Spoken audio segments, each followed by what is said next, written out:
Okay, so normally I would just do this in the pan. However, so we can get this on the video, we're just going to show you about picking all the bad stuff out. This is part 3 of our run on the barbecue sandwiches. Just so I'm going to take this out of the pan to show, just ignore my ketchup smears on my plate here. I'm going to be the only one eating this, so I'm not going to be worried about getting a little ketchup in there from my fried potato cakes. So, I didn't cook this as long as I normally would.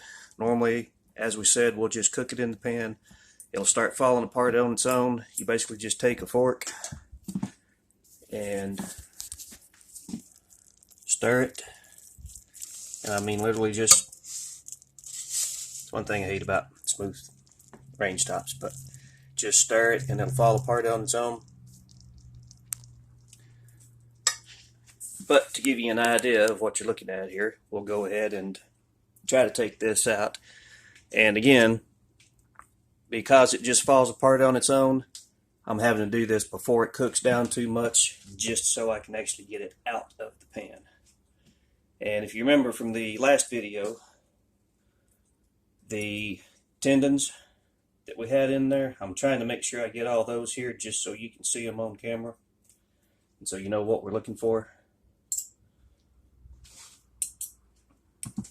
And so this is the shank portion and all the tendons, which hopefully we can see here. I'm not sure if this is going to help or hinder, but this right here is those tendons. And you can see they're just kind of like a jello, but you can simply take your forks and just kind of, when this all pulls apart, again, when it shreds in the pan, these will stay pretty much about like they are. And then when you stir it up and basically all your meat's off of it, you simply take your gluey parts. Well, you don't have good stuff on them. And toss them.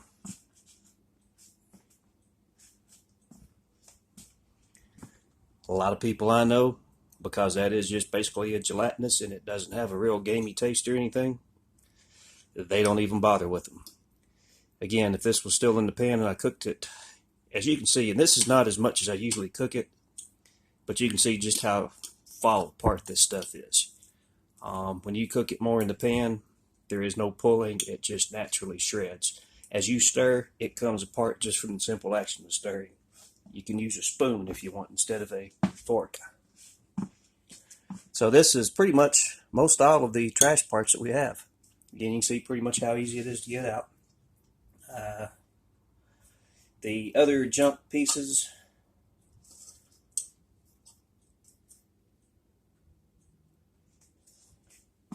where we used shoulder portions and briskets and that stuff, as you can see, that's pretty much just,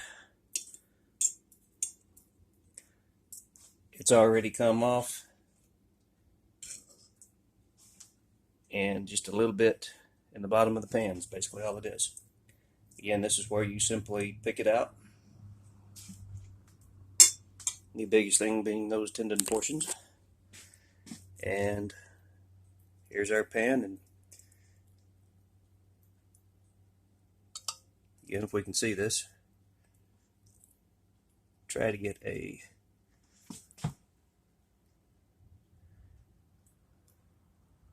of course my fork's in the way, but that's just the parts that you'll pick out. If I stir that really good right there, just take my fork and kind of mush a little, then those parts pick right out. And now we're getting ready to throw the barbecue sauce in. The barbecue sauce is going to be an entirely different video because we're going to do different sauces different ways. This I'm going to use just my regular vinaigrette sauce because I don't like a sweet sauce, especially with the deer meat. It's so rich.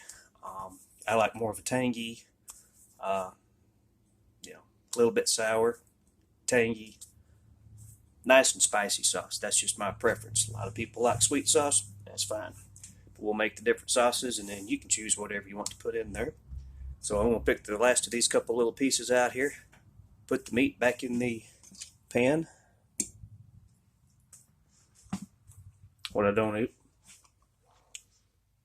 Oh, that is so good. And again, this has no seasoning whatsoever on it.